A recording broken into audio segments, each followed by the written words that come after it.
This is amazing. Look at the.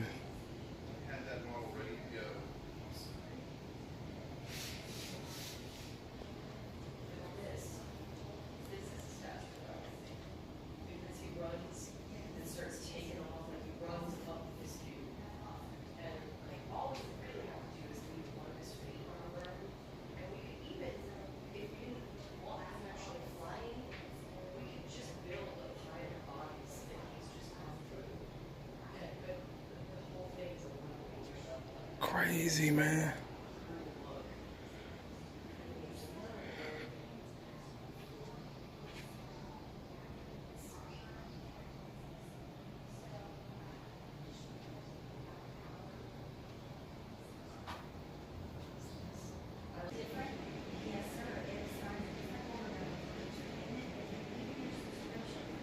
T1000.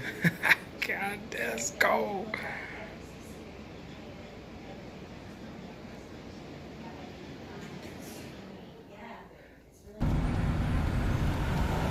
All right, guys, here we go.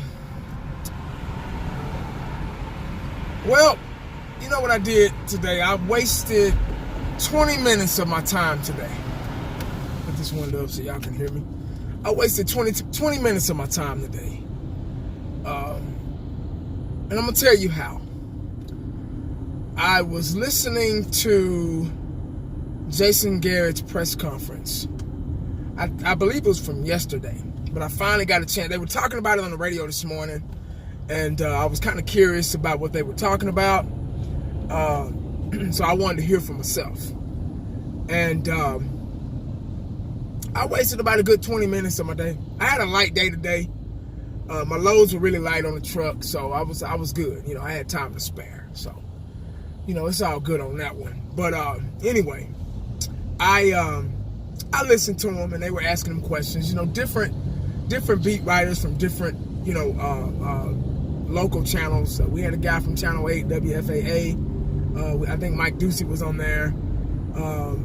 We had a guy from ESPN. I think Adam Scheffner was on there as well. They were asking him questions about, you know, the loss. Basically, what happened, you know. And you know Robot Gary, y'all know how he is.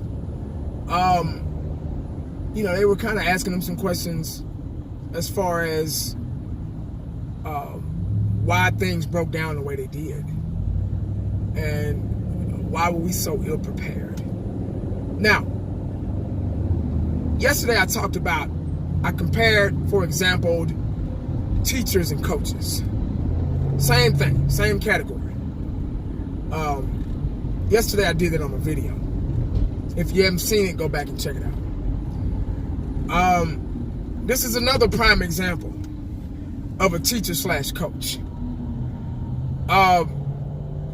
Garrett, while they were asking him questions, trying to figure out what happened in game 1, week 1, against the Carolina Panthers at Carolina. And the word, when you're a coach or a teacher, the word execute and performance is on the players/students. Those were the most words I've heard through that whole interview. Well, we need to figure out how to execute. We need to figure out how to get better. We need to perform better. There's a lot of plays that we didn't make we were supposed to make. A lot of tackles we didn't make that we were supposed to make.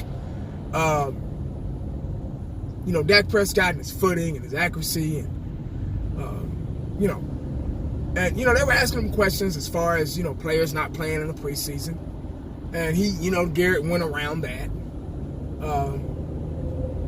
He brought up the injuries, didn't want guys to get injured and things like that. Okay, there's no mystery behind that, but guys still need to play. You don't get privileged in the preseason by not playing if you haven't won a Super Bowl, in my view. Michael Irvin, Emmett, Troy, all them guys back in the day, they won Super Bowls, so they deserve the right to not play in the preseason, in the last 2 or 3 preseason games. But you can't treat a football an athlete. You can't treat a football player a superstar before he becomes a superstar. But anyway, I heard the word execute and performance so many times. Everything was back on the players. They were even trying to help him. The way they were asking him questions, they were even trying to help him with, was there anything wrong with the coaching? He wouldn't go there. Nothing out of his mouth said, well, we need to coach better. Too much pride, would not admit it. Lack of leadership, man. That's what I'm talking about right there. Not owning up. Not manning up. It's crazy. And this is why I was so pissed off when we lost that first game. This is why I was so angry. Because I know we cannot, with that type of leadership, with that type of mentality, we cannot bounce back. Maybe we can. I don't know. I'm not going to say that because we probably can go in. New York probably come here on Sunday and we can probably beat them. Hopefully, it's a must-win game. It's sad that I'm already saying it's a must-win game, and it's just the second game of the season. And it feels like a must-win game because we're so far behind. We're so lacking. There are so many things. And when you're lacking leadership, that's worse than having a sorry running back or having a sorry offensive line or having a sorry quarterback. When you're lacking leadership, when you're lacking guidance, it's like a kid. Kids need guidance from their parents. Here I go again, using the same analogy. It's the same thing, though. I can compare it so well because it's the same thing. Kids need guidance. Your wife or your spouse doesn't lay up on the table and have your child and you just put them outside the hospital and say, okay, fend for yourself. I don't think that happens. You have to raise them. You have to nurture them. You have to care for them. You have to guide them. Same thing with the players. Okay, yeah, players do have to execute to a certain, well, they do have to execute. I'm not going to even say to a certain extent. They do have to execute. But they have to be taught right. They're not going to get out there and start playing themselves. And I sound like a broken record. This sounds like the video I just made yesterday and the day before. But I just want y'all to know, if you didn't watch that press conference, go back and watch it so you can see, so you can hear what I hear. What I heard, I'm sorry. I'm starting to get my voice back so I can talk a little bit more. But it was sad. It was sad how it's always back on the players. You know, Dak, bless his heart, Dak got up there and he owned up. He's like, man, I messed up. I didn't plant my feet right. I didn't throw the ball right. You know, we just got to find a way to get better. We got to do this. He sounded kind of like Garrett, but at least he owned up to it. But you know, you heard not one word from Linehan. You barely heard a word from Jerry this morning. But Jerry wanted to get on one of the guys. I don't know if it was Mike Fisher or whomever, asked him a real smart question. And Jerry, instead of getting on his coaching staff, he wanted to get on him. What you getting on him for? He's just asking you a question, trying to figure out what the hell happened and why y'all coaching staff can't do any better than what they're doing. Soon as you start prying, oh, he wants you out of here. Soon as you start telling the truth, oh, he wants you out of here. Look at Bryce Butler. Bryce Butler got on Shannon Sharp and Skip's show last year, and he started telling the truth. Where is he at now? He gone. See what I'm saying? So it's crazy, man. And with that type of attitude, with that type of leadership, I'm not going to even call it leadership, lack of leadership from the Dallas Cowboy organization.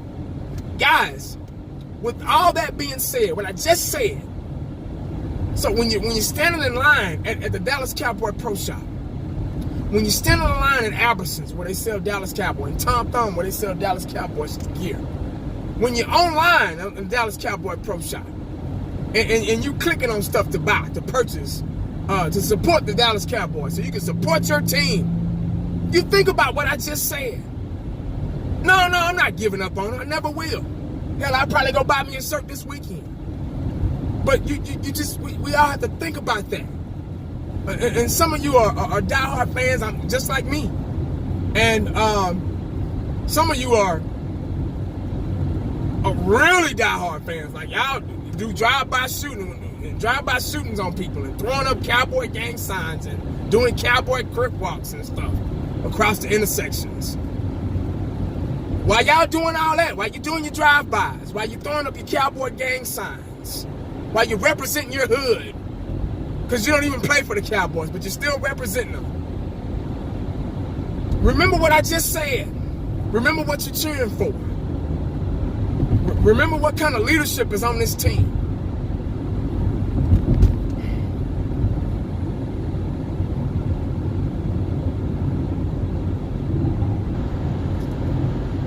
Where do we go wrong, man? All these years, man. 23 years, dog. That's a long time. Probably 24. 24 plus 4. 24 plus 6. You can retire. If you stay on the job, like I said this before, if you stay on the job 30 years, you can retire. So if you were a Cowboy fan 24 years ago, you got 6 years, you can retire. That's how long it's been since we've been to the Super Bowl. But yet we're the number one topic on these ESPN shows, on the radios. America's team, the richest team in all of sports. How is that when we haven't been to a Super Bowl in 23 years? Maybe we got the most loyal fans in America. Fans that'll travel with the team. And that's the beauty of it, we get pissed off. We get mad. But, we right back in it. But is that good or bad? Are we being baited into the system of Jerry Jones? He's rich. We're not. He's a billionaire. We're not. While we throwing up gang signs and doing Cowboy crip walks and doing drive-by shootings on other fan bases. Talking shit to, you got your set of YouTubers out there that really, really want to fight and want to talk shit to other YouTubers and,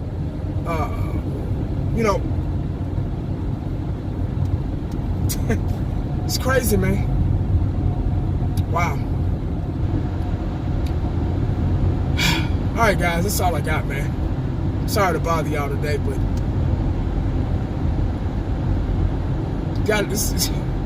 we need to change, man. Like, for real. Make sure you stay cowboyed up, because you never know what the day is going to bring you. Holla at your boy.